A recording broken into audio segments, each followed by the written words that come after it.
News super one, सत्याचा बुलंद आवाज। अशाच ताज्या महत्त्वपूर्ण घडामोडी बघण्यासाठी सबस्क्राइब करा न्यूज सुपर वन।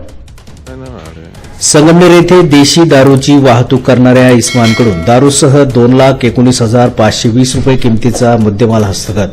स्थानिक गुन्हे शाखा अहिल्यानगरची कारवाई।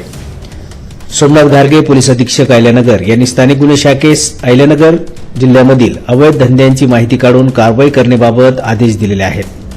सदर आदेशानुसार स्थानिक गुन्हे शाखेचे पोलीस निरीक्षक किरण कुमार कबाडी यांच्या नेतृत्वाखाली स्थानिक गुन्हे शाखेतील पोलीस उपनिरीक्षक महादेव गुट्टे, पोलीस अंमलदार गणेश लोंढे, योगेश कर्डिले, बाळासाहेब गुंजाळ, अरुण मोरे यांचे पथक तयार करून सदर पथकास संगमनेर शहरातील अवैध धंद्यांची माहिती काढून कारवाई करण्याकामी रवाना करण्यात आले।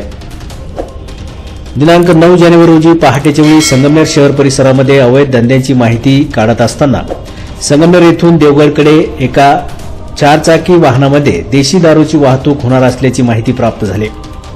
त्यानुसार पथकाने प्रवरा नदीच्या पात्रावरील पुलाजवळ सापळा रचून गणेश बारूक धामणे 42 वर्ष राहणार इंद्रानगर, गली नंबर 1, संगमनेर, तालुका संगमनेर यास त्याच्याकडील कार नंबर MH12CD5701 सह ताब्यात घेऊन कारची पाहणी केली असता सदर कारच्या डिक्कीमध्ये देशी दारूचे बॉक्स आढळून आले।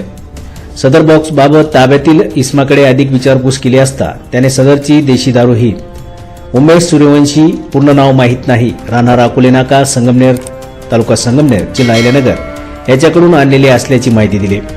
आरोपीकडून 19,520 रुपये किमतीची देशी दारू तसेच 2 लाख रुपये किमतीची एक हुंडाई कंपनीची एसेंट कार क्रमांक MH12CD5701 असा एकूण 2,19,520 रुपये किमतीचा मुद्देमाल हस्तगत करण्यात आला।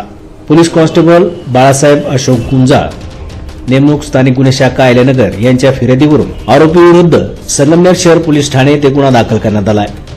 पुढील तपास संगमनेर शहर पोलीस स्टेशन हे करीत आहे। सदरची कारवाई सोमनाथ घारगे पोलीस अधीक्षक अहिल्यानगर यांची सूचना आणि मार्गदर्शनाखाली स्थानिक गुन्हे शाखेचे पोलीस अधिकारी आणि अंमलदार यांनी केली आहे। न्यूज सुपरवनसाठी वृत्त संकलन विभाग, अहिल्यानगर।